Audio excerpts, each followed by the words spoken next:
Good evening everyone. Prudent की जो monthly webinar की सीरीज है उसमें आज हम अप्रैल मंथ में जो हुआ उसको डिस्कस करेंगे और आगे के आउटलुक की बात करेंगे।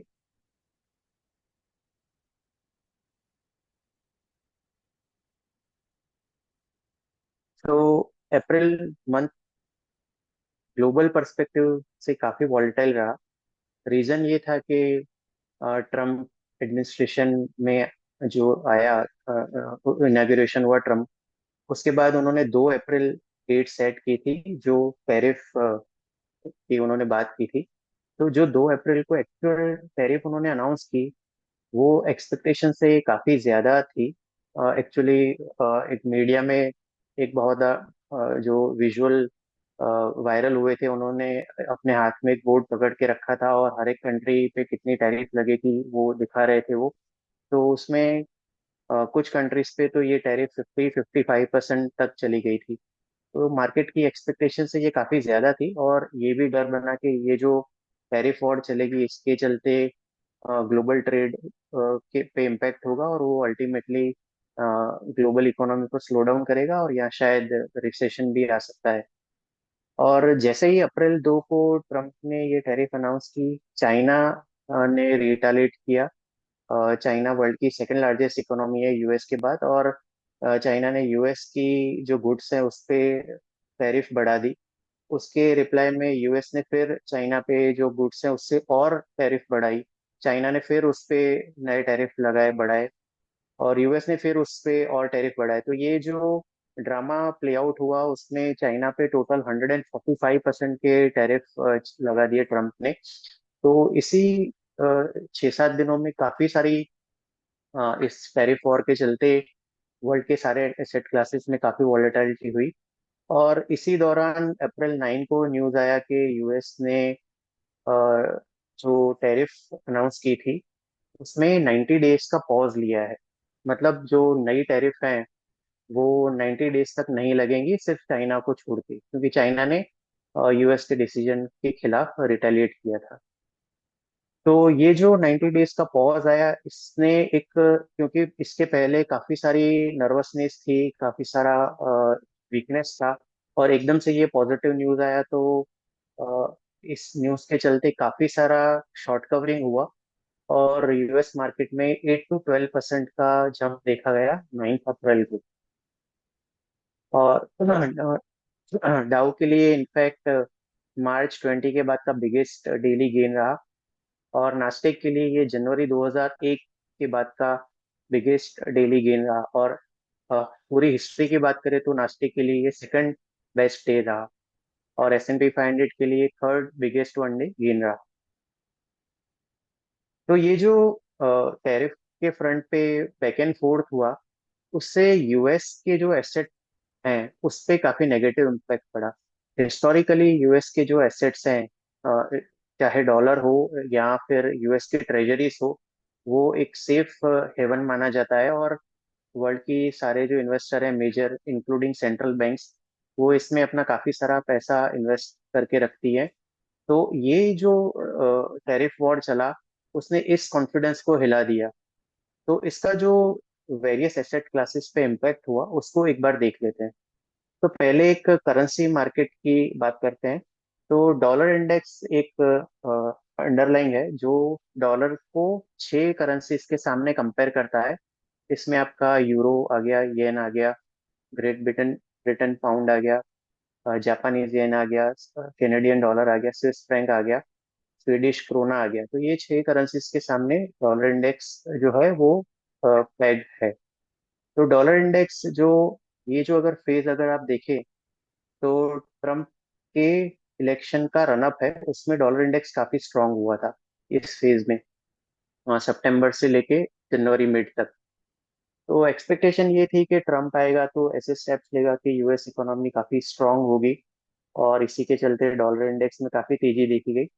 पर जैसे ही उसने ये टैरिफ अनाउंस की जो अ, काफी एक्सपेक्टेशन से ज्यादा थी, और यहाँ पे ट्रम्प के इनाग्रेशन, ये जो टॉप है वो ट्रम्प के इनाग्रेशन के टाइम पे है, और वहां से फिर उन्होंने टैरिफ बढ़ाने की और जो वर्ल्ड इकोनॉमी को डिस्टर्ब करने की बातें शुरू की, तो जनवरी के मिड से ये टॉप बना और वहां से फिर डॉलर इंडेक्स का डिक्लाइन शुरू हुआ।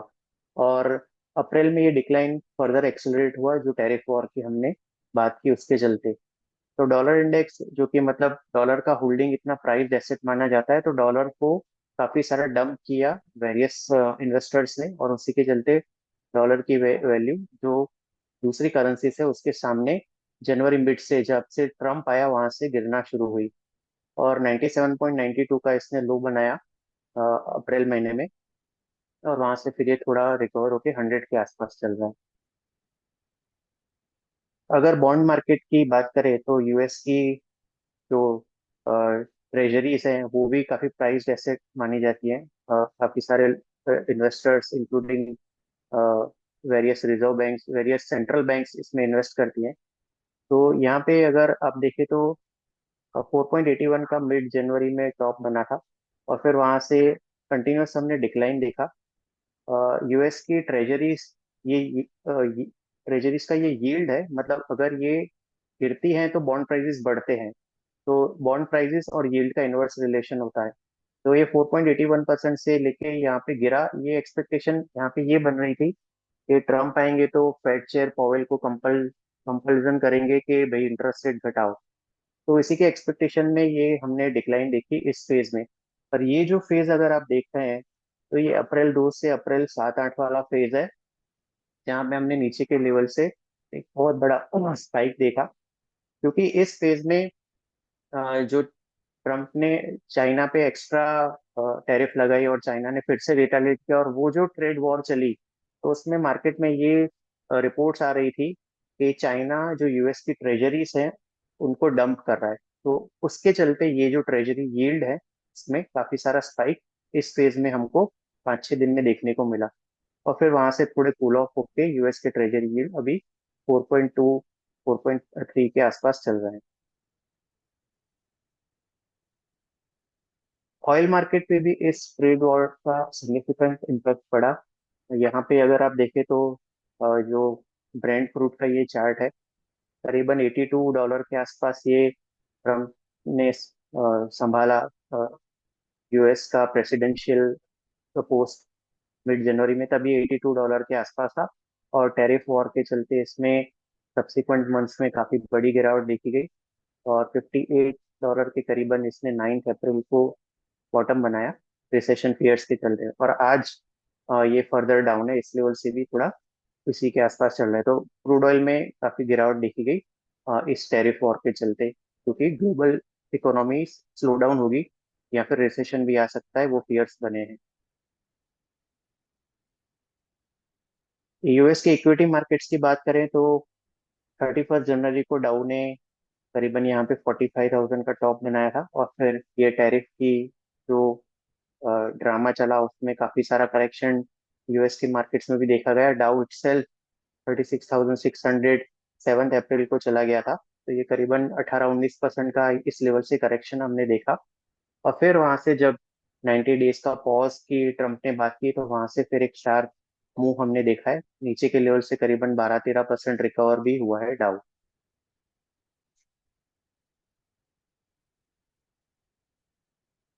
ये पूरे टर्मोइल, ये पूरे अनसर्टेनिटी का फायदा गोल्ड को मिला।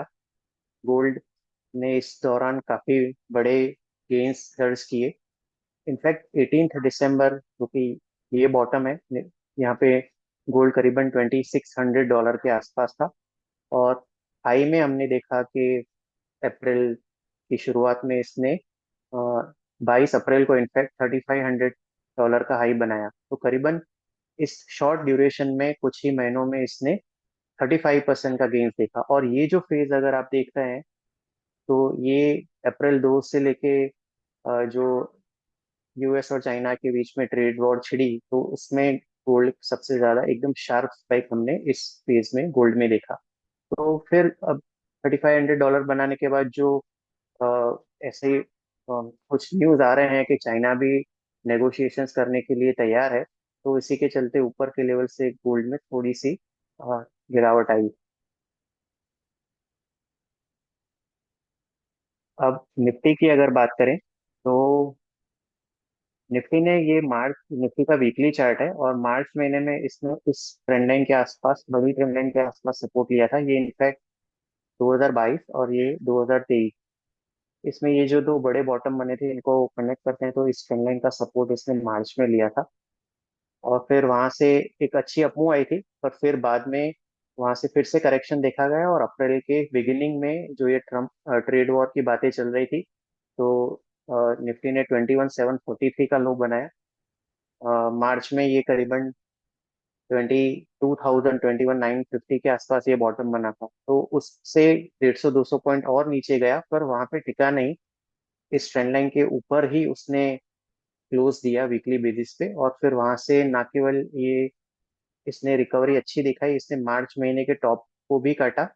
200 डीएमए का इम्पोर्टेंट रेजिस्टेंस भी निफ्टी ने क्रॉस किया, और साथ ही अ, जो मूविंग एवरेजेस की अगर बात करें तो 34 वीक मूविंग एवरेज को भी इसने क्रॉस किया। तो एक बहुत बड़ी रिकवरी हमने अप्रैल महीने में देखी, जहाँ पे मार्च महीने के लो काटने के बाद भी निफ्टी ने एक बड़ी रिकवरी दिखाई, और इम्पोर्टेंट रेजिस्टेंस लेवल के ऊपर इसने क्लोज दिया और सस्टेन हो रहा है। तो अभी ये जो रिकवरी आई है उसके बाद अगर आप ये लाइन देख रहे हैं, ये बॉलिंगर बैंड का अपर बैंड है, तो वहीं के आसपास निफ्टी ट्रेड कर रहा है आजकल में। और ये जो लेवल है वो पूरा, ये जो फॉल है उसका 61.8% रिट्रेसमेंट लेवल भी है, करीबन 25,550 के आसपास ये लेवल है। तो इस लेवल को अगर निफ्टी डिसाइसिवली क्रॉस कर लेता है, 25,524, 550, 24, 600 के लेवल को, तो फिर नेक्स्ट जो टारगेट आएगा वो करीबन 25,300 का आएगा। 25,300 इस पूरे फॉल का 78.6% रिट्रेसमेंट लेवल है, और अगर 25,300 के ऊपर निफ्टी निकल जाता है तो फिर 26,277 का जो हाईएस्ट लेवल इसने बनाया था उसकी ओर ये आगे बढ़ सकता है। On the lower side 34 DMA, जिसके आसपास आपकी 20 हफ्ते की मूविंग एवरेज भी प्लेस्ड है, वो लेवल 23,300, 23,400 के आसपास है। तो डाउन साइड में ये लेवल इंपॉर्टेंट बन जाते हैं। जब तक ये लेवल नहीं टूटते तब तक हम पॉजिटिव व्यू रख के चलने की एडवाइस करेंगे निफ्टी में। पिछले कुछ वेबिनार में, खास करके हमने फरवरी में ये व्यू इनिशिएट किया था कि काफी सारे सेक्टरल इंडाइसेस में एक डिसेंट करेक्शन आ चुका है, और ये इनमें से काफी इंडाइसेस ने इम्पोर्टेंट सपोर्ट टेस्ट किए हैं या उसको छूने की तैयारी में है। साथ ही हमने ये भी बताया था कि एग्जैक्ट बॉटम बता पाना डिफिकल्ट है कहाँ पे बनेगा, पर इन्वेस्टमेंट के व्यू पॉइंट से ये अच्छा टाइम है कि इन इंडाइसिस में ईटीएफ्स के जरिए या म्यूचुअल फंड के जरिए बाइंग शुरू किया जाए। और यही व्यू हमने मार्च के वेबिनार में भी रीइटरेट किया था। तो नीचे के लेवल से एक अच्छी रिकवरी देखी है, तो जिसने ये स्ट्रेटेजी ईटीएफ या म्यूचुअल फंड में इन्वेस्टमेंट की लगाई होगी, उनको एक अच्छे गेन्स मिले होंगे इस रिकवरी में। अब इस रिकवरी में सबसे जो एक मेजर पार्ट प्ले किया है वो बैंक निफ्टी ने किया है, क्योंकि बैंक स्टॉक्स का एक अच्छा खासा वेटेज है निफ्टी में, करीबन 35 से 40% का वेटेज है। और जो हमने एक एफआईएस की काफी सारी सेलिंग देखी थी, उसका रिवर्सल हमने पिछले महीनों में देखा। 1-1.5 महीनों में एफआईएस ने काफी सारी बाइंग की है, और ये जो बाइंग गई है वो मेजोरिटी जो फाइनेंशियल स्टॉक्स हैं, बैंक स्टॉक्स है, उसमें काफी बाइंग हुई है, और बैंक निफ्टी ने एक रिकवरी में लीड ली है। तो जो 200 डीएमए में एक मेजर सपोर्ट या रेजिस्टेंस के तौर पे देखते हैं, तो bank Nifty, fin Nifty, infra index और कंजम्पशन इंडेक्स, ये आज के तारीख में 200 डीएमए के ऊपर ट्रेड कर रहे हैं, और ये सारे जो सेक्टोरल इंडाइसेस हैं वो 200 डीएमए के नीचे ट्रेड कर रहे हैं। तो रिलेटिवली अगर स्ट्रॉन्ग स्ट्रेंथ की बात करें, तो ये सेक्टोरल इंडाइसेस हैं, ये इन सेक्टोरल इंडाइसेस से ज्यादा स्ट्रॉन्ग है चार्ट पे। अगर बैंक निफ्टी की बात करें तो ये जो लाइन है वो 20 महीने की मूविंग एवरेज है। मार्च और फरवरी में इसने इसी लेवल्स के आसपास कंसोलिडेशन किया, और मार्च महीने में नीचे के लेवल से एक बड़ी रिकवरी देखी गई, करीबन 6.7% की, और उसके बाद अप्रैल में फिर से 6.8% की रिकवरी देखी गई। और न केवल ये शार्प रिकवरी आई, बैंक निफ्टी ने नया रिकॉर्ड भी बनाए। अभी हमारे हिसाब से बैंक निफ्टी की ये स्ट्रेंथ कंटिन्यू कर सकती है, और 61,000 बैंक निफ्टी के लिए नेक्स्ट मेजर टारगेट है। पर क्योंकि एक बड़ा रनअप आ चुका है, तो शॉर्ट टर्म एक कंसोलिडेशन या माइनर करेक्शन का फेज आ सकता है। 51,000 में एक मेजर सपोर्ट है जहाँ पे 34 वीक मूविंग एवरेज है, इसके स्टॉप लॉस से इसमें एक्यूमुलेशन किया जा सकता है। इसमें ETFs काफी सारे अवेलेबल है, उसका यूज कर। मार्च वेबिनार में हमने फाइनेंशियल सर्विसेज इंडेक्स की बात की थी कि ये निफ्टी से भी बेटर चार्ट्स हैं, क्योंकि निफ्टी ने उस टाइम पे जो 20 मंथ मूविंग एवरेज है वो ब्रेक किया था ब्रीफली, पर इस इंडेक्स ने नहीं किया था।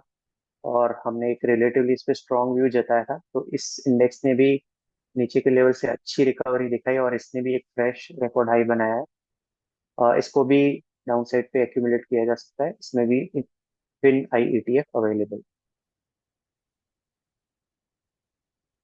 फार्मा इंडेक्स की भी हमने बात की थी लास्ट टाइम जब हमने मार्च में वेबिनार किया था। तो ये इस लेवल के आसपास था और ये 20 मंथ मूविंग एवरेज है।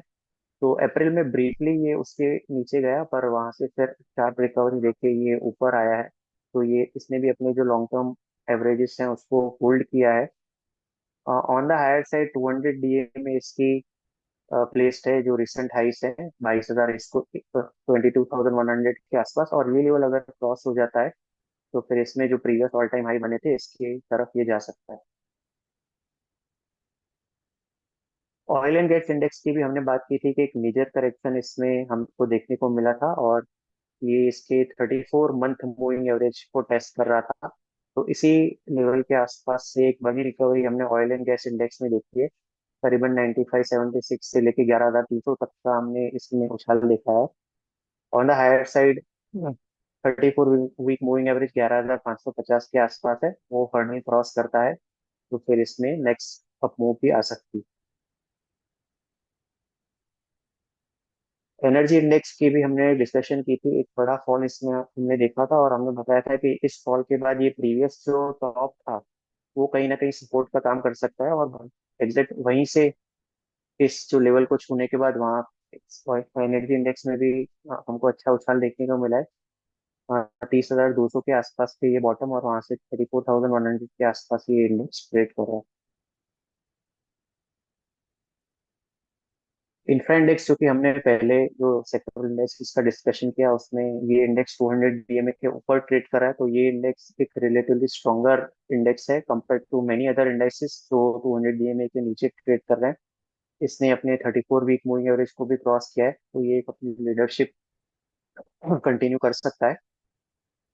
अभी ये वीकली बॉलिंगर बैंड के अपर बैंड पे खड़ा है, और एक बार इसके ऊपर निकल जाता है तो फिर 9700 जो इसका September 24 में टॉप बना था, ये इसको भी छू सकता है।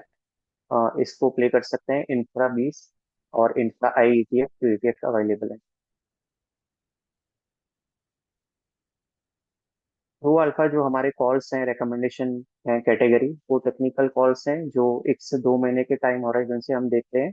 इसमें यूनिवर्स निफ्टी 500 का रहता है। इसकी अगर बात करें परफॉर्मेंस की, तो अप्रैल महीने में टोटल 11 रिकमेंडेशन थी, जो या तो हमने नई दी या प्रीवियस जो दी हुई थी वो क्लोज हुई। उसमें 5 के टारगेट अचीव हुए, 3 में स्टॉप लॉस हुआ और 3 ओपन। प्रूग्रो हमारी कैटेगरी है जहाँ पे हम टेक्नोफंडा रिकमेंडेशन 3 से 4 क्वार्टर्स के पर्सपेक्टिव से, यानी कि करीबन 1 साल के भीतर के नजरिए से देते हैं। जो निफ्टी 500 का अगेन यूनिवर्स रहता है, इसमें हमने एक स्टॉक नया इनिशिएट किया, फोर्स मोटर। इसके भी रिपोर्ट्स और सारे ऊपर टू अल्फा के भी जो रिपोर्ट्स हैं वो आपको टेलीग्राम चैनल पे मिल जाएंगे।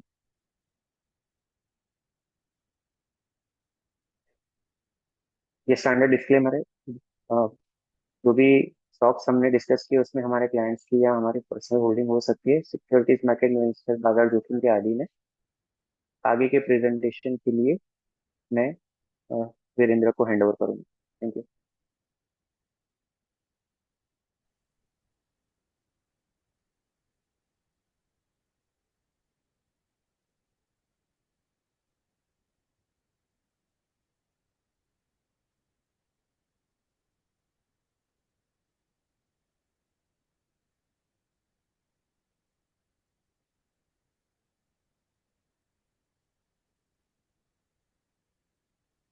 Thank you, Pradeep.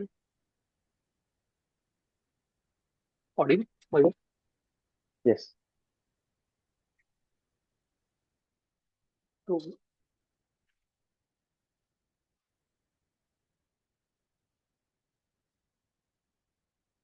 तो लास्ट वीक अप्रैल सीरीज की एक्सपायरी भी थी, और जो डेरिवेटिव का जो डेटा है वो क्या इंडिकेशन दे रहा है वो एक लुक ले लेते हैं।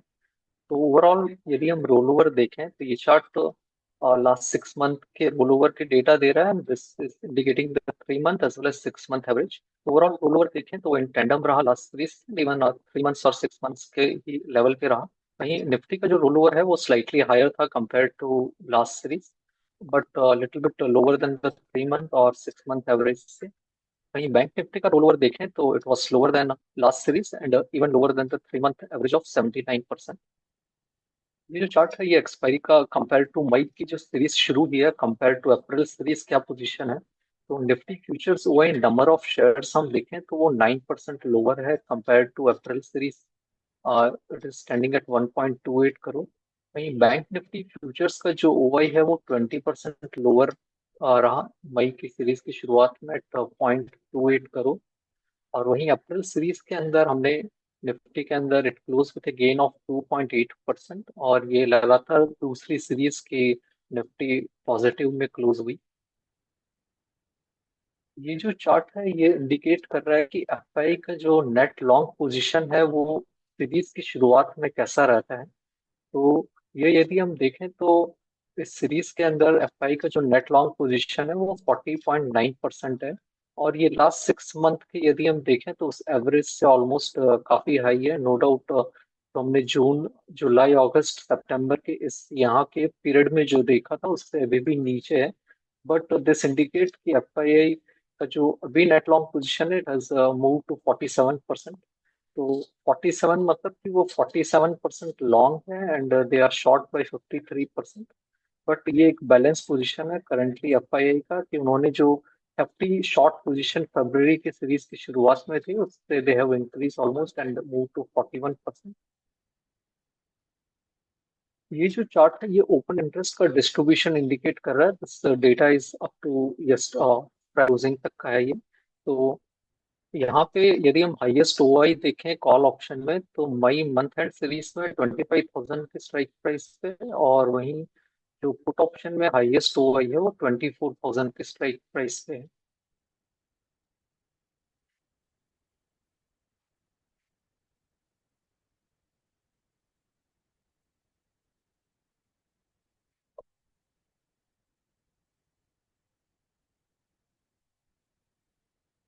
वहीं जिन सेक्टर्स में हमने अच्छा हायर रोल ओवर देखा वो है auto, cement, metal and oil and gas, यहाँ पे हमने अच्छा रोल ओवर देखा। स्टॉक सेक्टर जहाँ पे हमने लोअर रोल ओवर देखा वो है banking and finance, engineering, FMCG, pharma and telecom.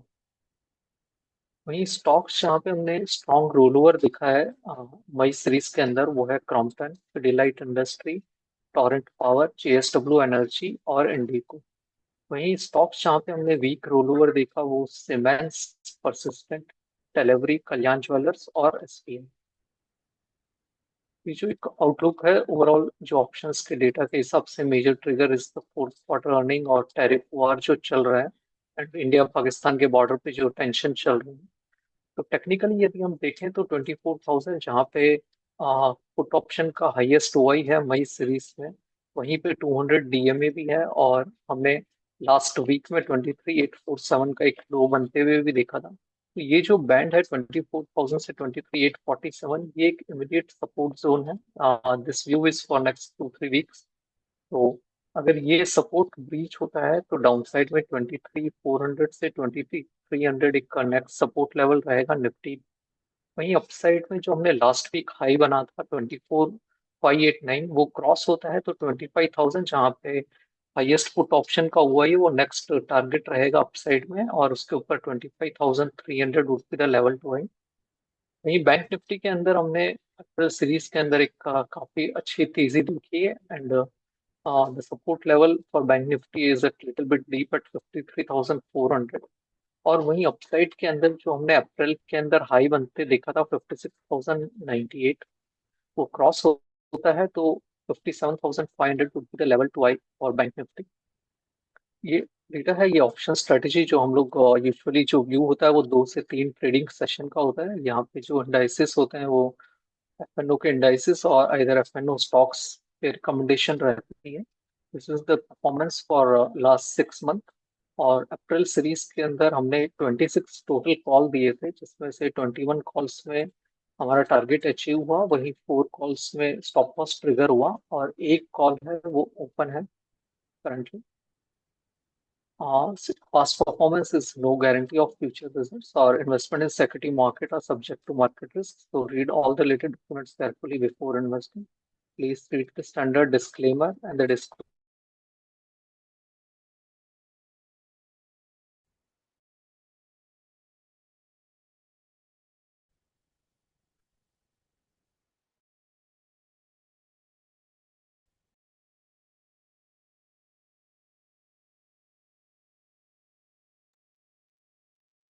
Nihal, so Nihal is having some issue with his mind, so that is getting sorted out. Meanwhile, you can post any of your queries on in the chat box. The queries related to sectoral indices or something broad macro. Stock specific queries we have been share. Stock specific queries के लिए हम आपके साथ हर बार एक WhatsApp number share कर सकते हैं, तो आपकी स्टॉक से रिलेटेड जो भी क्वेरीज है वो आप उस व्हाट्सएप नंबर पे पूछ सकते हैं।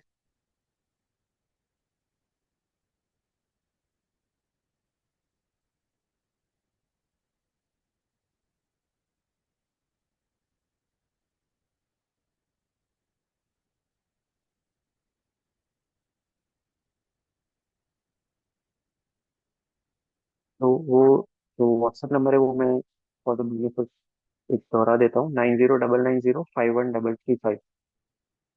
ये व्हाट्सएप नंबर है जिसमें आपकी क्वेरीज आप पूछ सकते हैं।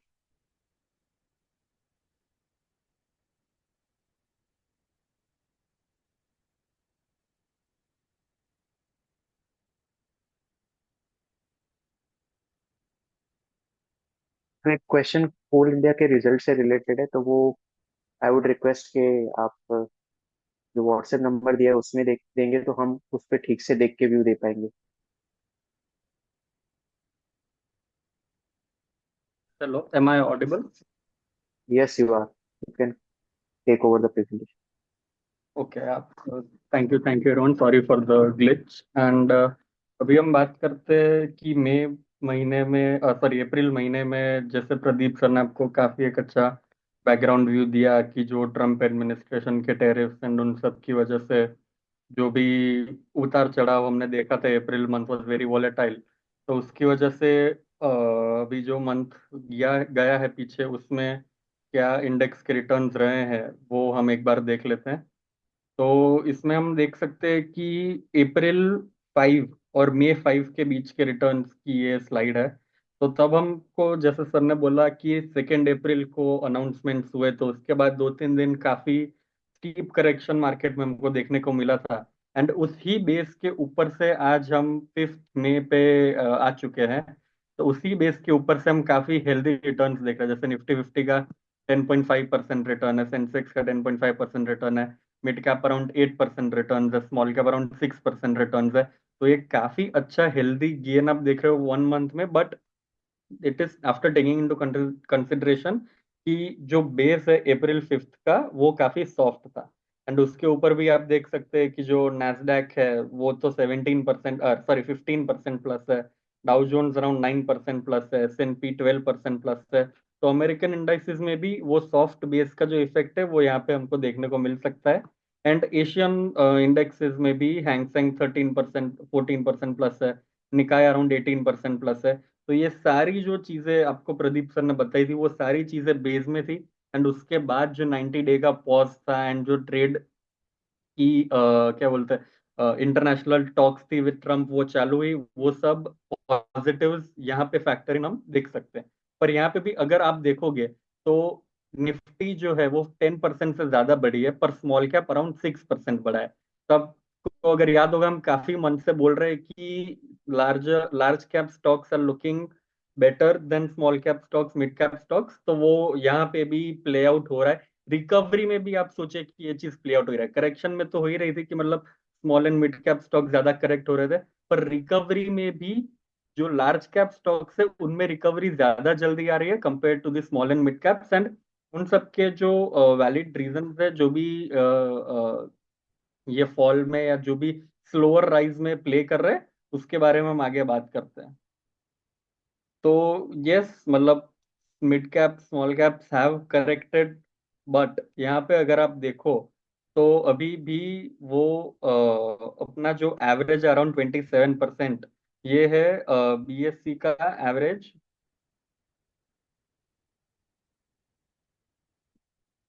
सॉरी सम एरर। हाँ, तो ये है बीएससी का market cap average to small and mid cap का जीडीपी के जो परसेंटेज है उसका एवरेज है ये। तो 2007 में ये था 53%। उसके बाद हमने देखा था काफी अच्छा एक करेक्शन आया था। 2017 में भी था 13%, और बाद में हमने देखा था कि स्मॉल एंड मिड कैप्स 2018 और उसके आजू बाजू कैसे एक हेल्दी करेक्शन हमको उन सब में दिखा था।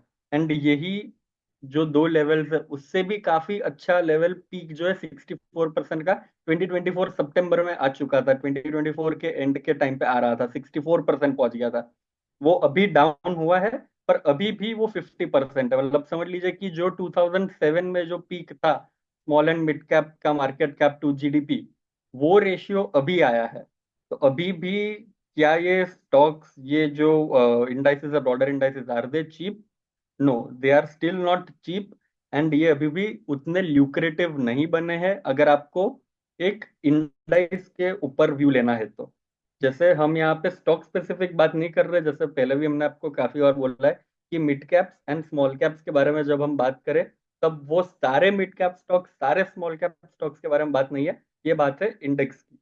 तो इसमें से हम देख सकते हैं कि जो small and mid cap index है वो अभी भी करेक्शन के बाद भी उतना ल्यूक्रेटिव नहीं हुआ है for long term on the basis of valuation.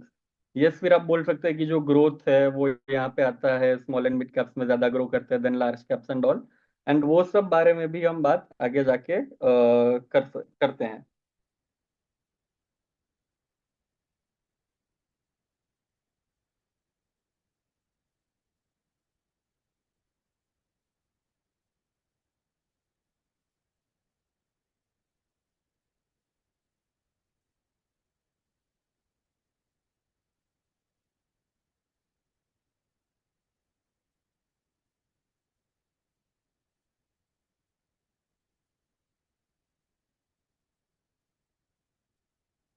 हाँ, तो यहाँ पे अगर हम देखें तो इंडिया का mid cap valuation premium to the world mid cap stocks on an average 20% हम प्रीमियम पे ट्रेड करते हैं। यहाँ पे हम देख सकते हैं 15 साल का ये एक बहुत ही बढ़िया डेटा लिया है हमने। मतलब आपको पूरा लॉन्ग टर्म के हिसाब से आप देख सकते हैं कि पिछले 15 साल में on an average compare to the global mid cap small cap valuation हम 20% प्रीमियम पे ट्रेड करते थे। जो 20% के ऊपर काफी गया था 2018 में, 32% जितना गया था। उसके बाद में जैसे आपको बताया कि एक हमने काफी जल्दी करेक्शन देखा था उधर, और अब ये 92% तक पहुंच गया है। और ये 92% आप देख सकते हैं कि जो पिछले साल के अंत में ये प्रीमियम था, उस ही के आजू बाजू ये प्रीमियम अभी भी पहुंच गया है। एंड ये प्रीमियम आया तो है, पर जैसे आप बोल रहे हो कि जो ग्रोथ स्टॉक्स होते हैं, जो ग्रोथ स्टोरी होती है, वो हमेशा प्रीमियम कमांड करती है। पर कंसर्निंग बात उससे भी बड़ी ये है कि ग्रोथ भी उतना अच्छा नहीं रहा है। लास्ट 6 क्वार्टर्स में टॉप लाइन में ग्रोथ सिर्फ 6%, सॉरी सिर्फ सिंगल डिजिट्स में रहा है। एंड ये जो है आरओई इन सब एस एम आई डीज का, वो अराउंड 14% है, वो काफी लो है। एंड जो पी है उसका वो 33 टाइम्स जितना है। तो ये एक ये जो तीनों चीजें हैं, लोअर आरओई, फिर जो हायर प्रीमियम है against the global mid cap and small cap indexes, and जो उसका ट्रेलिंग 12 मंथ का मल्टीपल अराउंड 33 टाइम्स, वो काफी ज्यादा एक्सपेंसिव है। एंड अभी भी हमारा व्यू थोड़ा कॉशियस है। यस, जैसा सितंबर मंथ में था, उससे काफी सिचुएशन बेटर हुए फॉर निफ्टी 500 कंपनीज, बट उससे भी बेटर हुए फॉर निफ्टी 50 कंपनीज। तो कंफर्ट ज्यादा अभी भी फाइनेंशियल्स में है हमारा, कंफर्ट अभी भी ज्यादा लार्ज कैप्स में है compare to the small and mid caps. And ये सब हम आपको डेटा के हिसाब से बता रहे हैं। ये सब हम आपको हिस्टोरिकली वो कहाँ पे ट्रेड किया है उन्होंने उसके हिसाब से बता रहे हैं। एंड इसमें जैसे ग्रोथ स्टोरी है वो भी अभी उतना प्ले आउट नहीं हो रहा है। उसकी वजह से अगर आप देखोगे तो FY 25 में काफी ज्यादा डाउनग्रेड्स हमने देखे थे, Q2 से लेके Q3 से, और अभी Q4 में भी डाउनग्रेड भले उतने ज्यादा नहीं है, पर रिजल्ट्स अभी भी इनकरेजिंग नहीं आए हैं। हाँ, तो यहाँ पे हम देख सकते हैं कि Q4 results have not been very encouraging. Yes, Q2 और Q3 में जितने डाउनग्रेड्स हमने देखे थे उतने डाउनग्रेड्स अभी तक नहीं आए, जो रिजल्ट्स है उसमें प्रोपोर्शनेटली भी उतने नहीं आए हैं। बट यहाँ पे अगर आप देखो तो सिंगल डिजिट सेल्स ग्रोथ के बारे में हमने एक या दो पोस्ट्स भी की है कि अगर आपको बॉटम लाइन ग्रो करना है तो आपको टॉप लाइन ग्रो करने की जरूरत ज्यादा है, क्योंकि जो भी पॉजिटिव फैक्टर्स थे जो मार्जिन को इम्प्रूव करने में हेल्प कर रहे थे वो सब अब मोस्टली बॉटम आउट हो चुके हैं। यहाँ से अगर उसका मूवमेंट आना है तो वो नीचे की तरफ आ सकता है। मतलब आप समझो कि अगर कमोडिटी प्राइसेस जो है इधर से ऊपर जाते हैं हमको दिखता है बॉटम आउट हो चुके हैं, वैसा हमें लगता है काफी कमोडिटीज में। क्रूड में यस आप बोल सकते हैं कि अभी भी नीचे घट रहा है एंड वो एक थोड़ा क्वेश्चन दे सकता है, पर बाकी के जो प्राइसेस है उनमें हमें लगता है बॉटम आउट हो चुका है। एंड अभी जो एफिशिएंसीज है वो सारी प्ले आउट हो चुकी थी कि कोविड के बाद जो का capital utilize sorry capacity utilization ratio था वो कम था, एंड उसके बाद जो ज्यादा हो गया वो सब अभी पीक पे चल रहा है। तो अभी अगर आगे जाके कॉर्पोरेट्स को अपना टॉप लाइन अपना मार्जिन बढ़ाना है तो उसके लिए उसको काफी केपेक्स करना पड़ेगा, जिसकी वजह से उनका टॉप लाइन तो बढ़ेगा पर मार्जिन कैचअप होते होते उनको टाइम लगेगा। पर यस, टॉप लाइन इंप्रूव करना बहुत ही ज्यादा इंपॉर्टेंट हो गया है अब से। And margin are under pressure. अब देखोगे तो जो भी ग्रोथ आगे जाके आएगा वो टॉप लाइन के हिसाब से आने वाला है। तो मार्जिन जो अभी है उससे या तो कम जा सकते हैं या तो उधर रह सकते हैं, पर यहाँ से मार्जिन का ऊपर जाना काफी डिफिकल्ट लग रहा है। एंड प्रदीप सर ने जैसा बोला कि एक्सटर्नल जो अनसर्टनिटीज है उसके वजह से एक्सपोर्ट्स में वीकनेस है।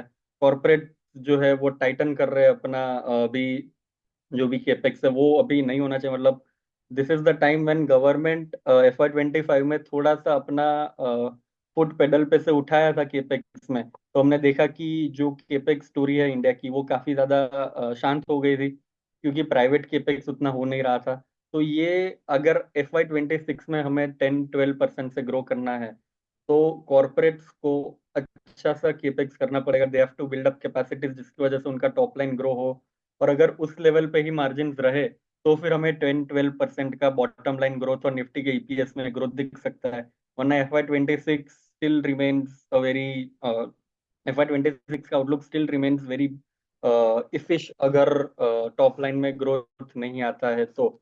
And that too after a kind of a soft base of FY 25 में हमको अच्छा ग्रोथ नहीं देखने को मिला है। मिड सिंगल डिजिट ग्रोथ या high single digit growth max हम कैलकुलेट कर रहे हैं अभी। मतलब Q4 में काफी कम कंपनीज के अर्निंग्स आना बाकी है अभी in the coming month, but उसके बाद भी हम एक mid single to high single digit growth max estimate कर रहे हैं फॉर EPS। एंड उसके ऊपर भी अगर 10-12% हम ग्रोथ FY 26 में नहीं ला सकते तो हम जो मल्टीपल पे भी ट्रेड करें, निफ्टी जो 20 के ऊपर के मल्टीपल पे ट्रेड कर रहा है उसमें भी एक हम करेक्शन आता हुआ देख सकते हैं।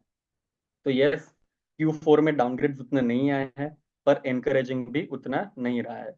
अगर हम बात करें दूसरे जो हमारे कवर किए हमने हमारे कवरेज में जो कंपनीज है उनके रिजल्ट्स के बारे में, कुछ कंपनीज ने रिजल्ट्स दे चुके हैं तो उनके बारे में बात करें तो HDFC बैंक का जो Q4 का रिजल्ट आया है वो बहुत ही अच्छा रिजल्ट है, हमारे एस्टिमेट्स को इजीली मीट कर रहा है। ये रिजल्ट जो NII का ग्रोथ है 10% के अराउंड, एंड जो उनका निम्स है जो काफी बैंक्स में हमने देखा है कि निम्स के बारे में बहुत चर्चा की है, इधर उनके निम्स भी 6 बेसिस पॉइंट से बढ़े हैं। एंड उनके जो प्रोविजन है जो प्रोविजन FY 25 में सबके लिए सबसे बड़ी वरी थे because of the micro finance MFI लेंडिंग्स और जो सब था, तो वो प्रोविजन HDFC बैंक के लिए प्रॉब्लम नहीं थे क्योंकि उन्होंने कॉन्ट्रेरियन व्यू काफी पहले से ले लिया था and they are reaping the rewards for that right now. तो प्रॉफिट उनका 6.7% से अब था, जो डिपॉजिट्स थे वो 14% से अब थे। ये एक बहुत ही बढ़िया नंबर है 14% का, जो इंडस्ट्री में काफी एक लीड उनको दे रहा है, क्योंकि अगर आप देखो तो credit to deposit ratio CDR जो है आपने काफी सुना होगा, वो सबका अभी स्क्रूटिनी में आ रहा है कि आप को अगर लेंड करना है तो आपको डिपॉजिट्स अपने बढ़ाने पड़ेंगे। You can not lend more than what you have deposits में। तो उसके हिसाब से ये जो 14% का नंबर है वो एक बहुत ही अच्छा नंबर है। एंड अगर उनके एडवांसेस देखें तो 5.4% से ही ग्रो हुआ है। That is lower than industry, but that is what that estimated penciled in for FY25 and FY26 के लिए भी उन्होंने बोला था कि हमारा जो एडवांसेस का ग्रोथ है that will be close to what the industry will grow at, and FY27 से वो इंडस्ट्री से फास्ट ग्रो करना शुरू कर देंगे। एंड अभी आप देखो तो मैंने जैसे बोला था कि FY26 में भी वो लोग उतना ग्रो एडवांसेस में नहीं करना चाहते, because they want to bring the CD ratio to 90%। तो वो अभी 100 के नीचे उनका आ चुका है, 96-97% था इन Q4। तो that is a very swift step. वो लोग एक्सपेक्ट कर रहे थे ये काफी लेट इन द ईयर होगा, but it has happened before the year has started. So we can estimate कि जो उनका एडवांसेस ग्रोथ FY27 में वो बोल रहे हैं कि that will be faster than industry. They may start it at the end of FY26 as well, because we see a CD ratio of 90% is pretty much achievable in Q2 or Q3 of this financial year. तो उसके हिसाब से हम अभी भी एक बहुत ही positive view लेके चल रहे हैं फॉर HDFC बैंक। एंड हमारा जो टारगेट है 2760 का, वो हम अभी भी मेंटेन कर रहे हैं। एंड अभी भी वो प्राइस टू बुक उसका 2.9 टाइम्स आजू बाजू वो ट्रेड कर रहा है। That looks good to take a long term bet on such a high quality bank for the long term. फिर दूसरा बैंक जो हमारे कवरेज में है वो है एक्सिस बैंक। एक्सिस बैंक में जो NII है वो 6% से बढ़ा है, 6% से बढ़ा है। And उनका जो प्रॉफिट है, प्रॉफिट ग्रोथ फ्लैट था YOY because of high provisioning cost. उनका प्रोविजनिंग कॉस्ट 15-16% प्लस था इन दिस क्वार्टर। डिपॉजिट्स जो थे वो 10% से ग्रो हुए थे, and advances grow by only 8%। अगर आपको याद हो तो एक्सिस बैंक के रिजल्ट अनाउंस होने के बाद का जो ट्रेडिंग सेशन था, तब एक्सिस बैंक ने काफी 3-4% जितना ड्रॉप, 4% से ज्यादा का ड्रॉप आया था। दैट वाज बिकॉज के एडवांसेस का ग्रोथ जो है वो काफी स्लो था। इट वाज अ मल्टी, मतलब 4-5 साल में वो ये एक रिकॉर्ड स्लो ग्रोथ था in advances. But it was because they had to maintain the CD ratio as well. जैसे मैंने आपको बताया था HDFC बैंक में, इनमें भी CD रेशियो के लिए उतना जो है उनको फोकस करना था। तो वजह से they grew slower, but they believe that the worst is behind them. और आगे जाके वो इंडस्ट्री से 2-3% प्लस जितना वो टारगेट करते हैं ग्रो करने का, वो आगे जाके उतना FY26 में ग्रो करेंगे। एंड अगर आप देखो तो उन्होंने बहुत ही फिजिकल प्रूडेंस भी यहाँ पे दिखाया है कि FY24 में जहाँ पे उनका ग्रोथ बहुत ही ज्यादा था, तब दे डिड तब उन्होंने अपने एक्सपेंसेस जो है, अदर एक्सपेंसेस 30% से ग्रो किए। ब्रांचेस एक्सपेंशन किया, एम्प्लॉयज को रखा, एंड सेल्स टीम में काफी ज्यादा इन्वेस्ट किया। तो वो 30% से उनके अदर कॉस्ट एंड वो हाई थे। बट FY25 में दे सॉ कि ये साल उतना फास्ट ग्रोइंग नहीं होने वाला है। तो उनके other expenses, operating expenses were only by 6% in FY25। And उसकी वजह से वो लोग अपना ROE ऑफ 16.9 मेंटेन कर पाए on consolidated basis. Yes, it is lower than their 18% target that they have. पर अगर आप सोचिए इधर भी उन्होंने अपना कंट्रोल नहीं किया होते खर्चे, तो ये ROE जो है वो काफी ज्यादा डाउन चला जाता। And that would have not been look, वो अच्छा नहीं लगता फॉर द बैंक। तो उसकी वजह से ये जो टॉप बैंक्स है, टॉप प्राइवेट बैंक्स, उनके मैनेजमेंट पे हमको काफी भरोसा रहता है। एंड इसकी वजह से ही हम उन पे एक पॉजिटिव व्यू मेंटेन करते हैं। एंड एक्सिस बैंक पे भी हम एक अभी भी पॉजिटिव व्यू मेंटेन कर रहे हैं।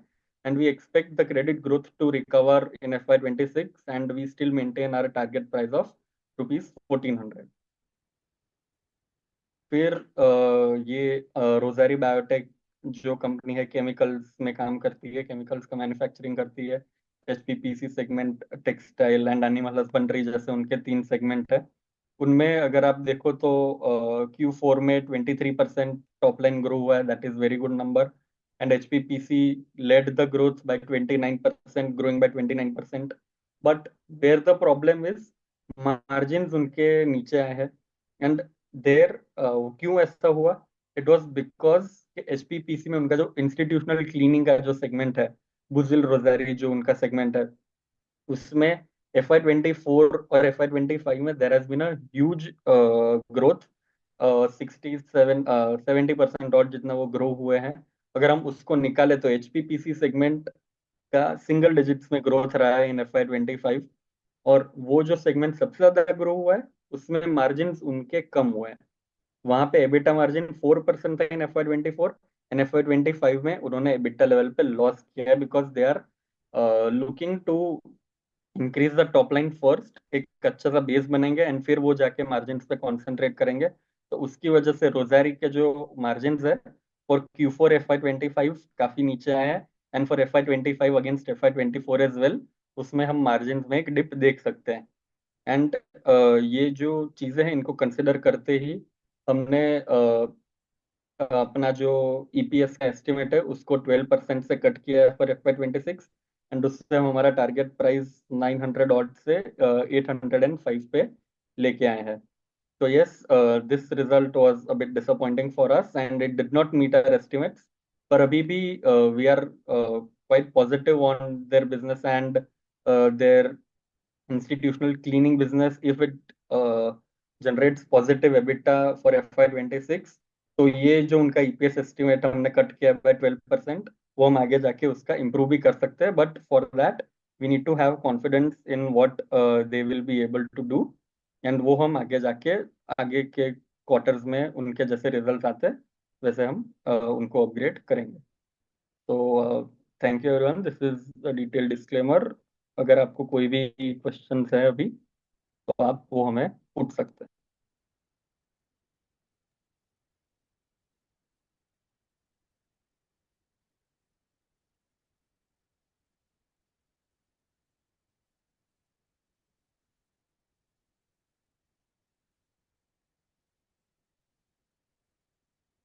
तो एक तो जनरल जो क्वेश्चंस हैं कि वॉर के चलते क्या करना चाहिए या ओवरऑल मार्केट में व्यू क्या है, तो हमने टेक्निकल और फंडामेंटल व्यू तो दे ही दिया है।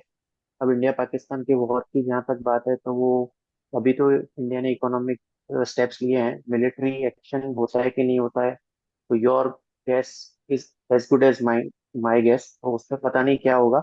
हमारे हाथ में जो है कि जो स्टॉक हमको अच्छे लगते हैं टेक्निकली या फंडामेंटली, उनको जो रिकमेंडेशन है उसके हिसाब से इन्वेस्ट या ट्रेड कर सकते हैं। तो एक मैंने चैट बॉक्स में हमारे जो रिकमेंडेशन है उसका भी एक इमेज शेयर किया है। तो हमारे पास जो भी अक्रॉस द बोर्ड इंट्राडे से लेके 2-3 दिन से रिकमेंडेशन भी हैं, जिसको हम प्रूडेंट ट्रेड नाम देते हैं, प्रू अल्फा जिसका हमने डिस्कशन किया, 1 से 2 महीने के व्यू से रिकमेंडेशन होती हैं। इसके अलावा प्रू आइडिया जो है वो हमारी 1 से 2 साल के करीब जो टाइम होराइजन वो रिकमेंडेशन है। तो इन जो डिफरेंट कैटेगरीज हैं उसमें आप अपने टाइम होराइजन के हिसाब से, रिस्क एपेटाइट के हिसाब से स्टॉक हम रिकमेंडेशन करते ही रहते हैं, जिसका हमने आज के वेबिनार में भी डिस्कशन किया है। तो हमारे हाथ में ये है कि हम जो भी स्टॉक्स हमारे क्राइटेरिया में फिट होते हैं, इन्वेस्टमेंट हॉराइजन में फिट होते हैं, उनको लें। तो जो स्ट्रेटेजी है वो यही अडॉप्ट करनी चाहिए। वॉर का या जो वॉलेटिलिटी है वो उसके हिसाब से प्ले आउट होगी।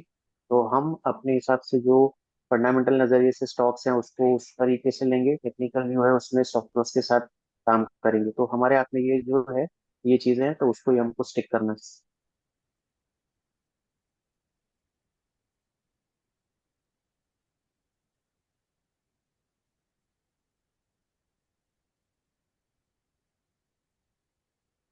तो स्मॉल एंड मिड कैप्स में हमने पहले भी, हमको काफी महीने पहले ही आया था कि if we want to switch our SIPs from small and mid caps to large cap stocks, तो हमने तब भी वो रेकमेंड किया था, एंड टुडे एज वेल। जैसे मैंने आपको बोला कि जो इंडेक्स है वो अभी भी एक्सपेंसिव है, बट उसमें जरूरी नहीं है कि सारे स्टॉक्स उसमें जो है वो एक्सपेंसिव है। तो यस, अगर आपको स्मॉल एंड मिड कैप्स में म्यूचुअल फंड के वाया इन्वेस्ट करना है तो अभी भी हमको लगता है कि the index is a bit expensive, and comfort ज्यादा हमको लार्ज कैप में है। बट अगर आपको कोई स्टॉक्स लेने हैं from small and mid caps, तो सारे स्टॉक्स एक्सपेंसिव है वैसा नहीं है। जो भी स्टॉक स्पेसिफिक आपको लेना हो, बेचना हो, तो वो आप हमको, हमारा जो व्हाट्सएप नंबर है उस पर आप क्वेरी डाल सकते हैं, तो स्टॉक स्पेसिफिक व्यू हम उधर दे पाएंगे for the long term in small and mid cap. एक जो क्वेश्चंस क्रूड ऑयल से रिलेटेड है कि क्रूड ऑयल प्राइसेस नीचे जा रहे हैं, तो इसमें रिसेशन के फियर्स भी हैं, और साथ ही ओपेक है जो ऑयल प्रोड्यूसिंग जो ऑर्गेनाइजेशन है, कंट्रीज है, उसका ऑर्गेनाइजेशन है, उसने जो उसका आउटपुट है वो बढ़ाया है। तो अभी दोनों फैक्टर ऑयल के लिए नेगेटिव काम कर रहे हैं। एक तो टैरिफ वॉर चल रहा है, उसके वर्ल्ड इकोनॉमी स्लो डाउन होगी, वो इम्पैक्ट भी है, और साथ ही सप्लाई भी बढ़ रहा है ओपेक की तरफ से, तो ये दोनों की वजह से क्रूड ऑयल डाउन जा रहा है।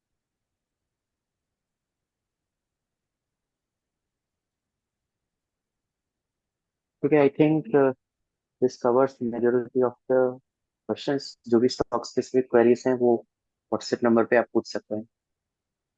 We can conclude the webinar for today. See you all next month. Thank you for joining.